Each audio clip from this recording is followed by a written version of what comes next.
Gospel. How did you get mixed up with Michael Oyo? So Michael actually contacted me from like the year of 2015, which is when I actually started making videos online, singing videos online. And he was just so adamant about what he saw in me and, you know, how much he believed in me. I unfortunately wasn't in the place where I wanted to do music. I didn't foresee it. I didn't think that that's something that I was going to do. And so I definitely was like, yeah, no, sorry, you know, there's nothing that we can do because I'm not intending to do any music or anything like that. I was just about to go off to uni and that was that. But as the years went on, he definitely kept tabs and definitely just kept in communication. And he presented himself in the year 2019, if I recall correctly, which is the year that I actually said in my heart and in my mind, all right, I want to begin to create the music that I write. And even though still nothing happened because I was just like, no, just I can't do this and all this stuff. In the year 2020, that's when it was final that we came together. We were able to collab and work. It all, even before then, I think in the year 2019, he gave me an opportunity to actually come to his studio and just to like kind of get comfortable because I had not had much experience in studio doing my own stuff. I had doing background vocals for people, but not like by myself. And so he just gave the opportunity for me to, you know, get comfortable. And that's exactly what happened. And we were able to build a stronger relationship because, you know, he would get me to do back BV work, you know, for people's tracks and songs.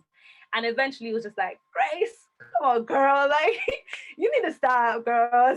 Stop this being afraid, like, come out of your shell, don't be afraid kind of thing. And honestly, we just entered into partnership and was able to just create in theory. And it's just been amazing. He's so amazing. I thank God for him for how much patience he's had with me being quite anxious and nervous and taken a while to get comfortable and warm up, and he gave me all the room and the opportunity to do that at my pace, and he's just amazing. So yeah. Okay, just to let people know that Michael Oyo is the person that produced the track. Now, we've been in a time of pandemic. It's been an interesting time. We've been in lockdown. We haven't had this at all in our generation. What have you learned from this time, and what would you be taking away once, God willing, the lockdown is finished? Yeah. Wow, too many things. Too many things. I think one of the most important things that I've definitely taken from this lockdown is this whole thing of community and how big community is. Community helps things get done. Community brings things to life. Community strengthens in the weakest times. I found community during lockdown. Ironically, was able to really build relationship with people that actually wanted the best for my life, and just, you know, having the opportunity to experience that in this lockdown has been one of the greatest blessings that I have seen unfold over time. And definitely also that, you know, I think being in lockdown, I've spent a lot of time in my room. And so I've also been able to see, you know, creativity really come to life, as in really, really, really come to life. I've had so much time to see where my abilities could go, and where my strengths were, my weaknesses were, and my skill and ability. I learned a lot about myself in terms of my musicality, the kind of sound I have as well, and not to be afraid of that or shy away from that. I had a period of time in lockdown where I was trying to force myself to write a particular kind of sound or a particular kind of Christian music, because I was just so afraid that what I could create and what came very naturally to me wouldn't be accepted. And it was a journey of learning that the way that God has put the skill on the inside of me is beautiful, it's amazing, and it's glory to him. And how he has particularly crafted it in me is for his purpose, and it's not anything to shy away from. So honestly, I really, in this lockdown, just being able to witness my skills and my abilities, and knowing what God has really given me has probably one of the best things that I've learned and come to understand in this lockdown and pandemic. So yeah. Now, being a young lady of can I say your age, 2023? Yes. What are the tips? What tips could you give on keeping yourself uh, on fire for God, for Mm, somebody who's, especially in this pandemic, because you sound like you're really on fire. mm, What tips could you give somebody who is probably struggling or has been struggling at this particular point as a yeah. young person? What tips could you give?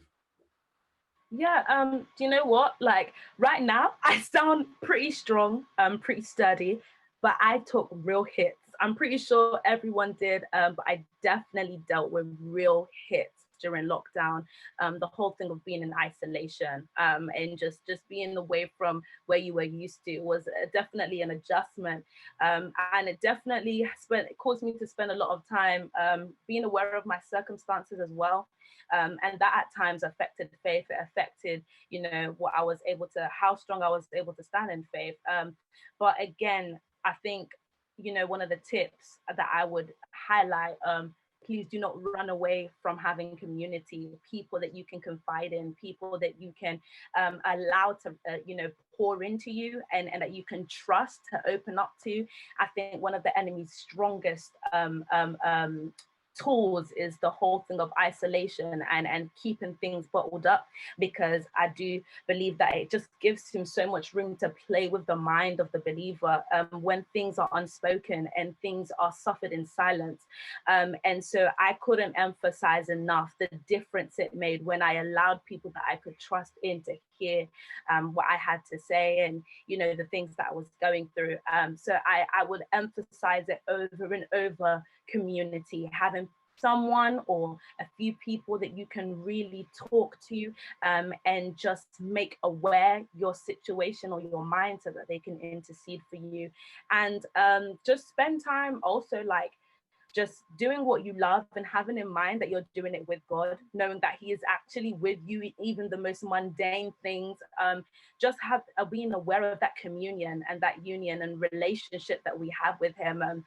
Where it feels like we may not have strength to do the things we're expected to do, like prayer and being in the words, like, even though it's so important that we just nurture those areas of our lives, He's also, with us with the everyday things that we have to do, and the life that we have to live and the responsibilities we have, and He's walking with us and doing them with us too. So just having that awareness of communion and relationship and just the comfort that brings. So I would advise that as well.